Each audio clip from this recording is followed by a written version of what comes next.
அப்புறம் one second வந்துட்டு ஃப்ரெண்ட்ஸோட அவனுடைய ஊக்கத்தில் சரி நம்மளே வந்துட்டு டைரக்ஷனில் இறங்கலாம் அப்படின்னும் போது வந்துட்டு ஒரு கதை நம்மளுக்கு தேவைப்பட்டது.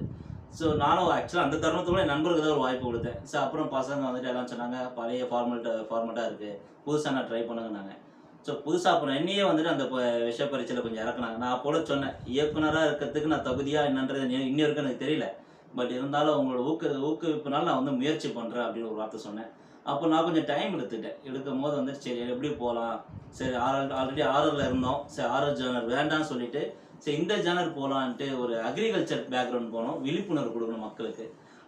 அதுக்காக வந்து இந்த திரைப்படத்தை வந்துட்டு ஒரு டூல் எனக்கு கிடைச்சது, ஓரளவு ஒரு நாட் கிடைச்சது. அதை வச்சு நான் கிரியேட் பண்ணேன். இப்போ அது பார்த்தீங்கன்னா வந்துட்டு இன்றைக்கி இருக்க மக்களுக்கு வந்துட்டு விவசாயம் நிறைய படத்தில் வந்திருக்கலாம், விவசாய விழிப்புணர்வு என்னோடய படம் வந்து கொஞ்சம் அதிகமாக பேசும். ஸோ அதை பேஸ் பண்ணி தான் இந்த படமே நான் வந்து ஃபோக்கஸ் பண்ணிகிட்ருக்கேன்.